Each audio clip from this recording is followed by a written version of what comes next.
Jāņu viens no svarīgākajiem rituālajiem ēdieniem. Ēdiens, kurš tiešā veidā ir saistīts ar auglību, mūsdienās ļoti reti redzams uz Jāņu galda. Tas patiešām nāk no mūsu senčiem, un tam ir dziļa simboliskā jēga un nozīme. Mūsdienās ir dabūnams, centrāltirgū, piemēram, minam, kas tas bija, izņemot alu un sieru. Alu un sieru es te neskaitu. Tas ir tāds ēdiens, kuram, garšīgs, bet arī ne visi mūsdienās vairs ēd, starp citu. Un delikatese, izteikta delikatese. Rakstiet komentāros, kas jūsuprāt tas ir par ēdienu.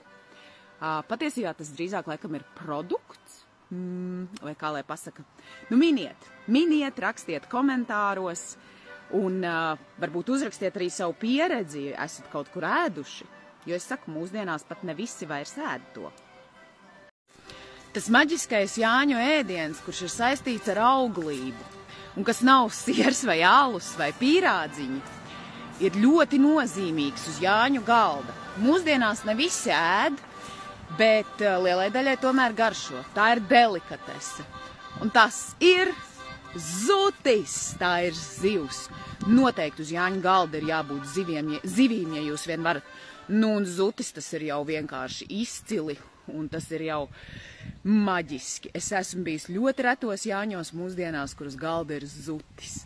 Bet zutis, palasiet Dainas par zuti. Respektīvi, jaunas meitas karsta saule, neguliet zemozola, zutis līdus bruncīšos. Tā kā zutim ir jābūt uz Jāņu galda kā auglības esencei, tas ir tāds ēdiens, ko noteikti, ēdiens produkts.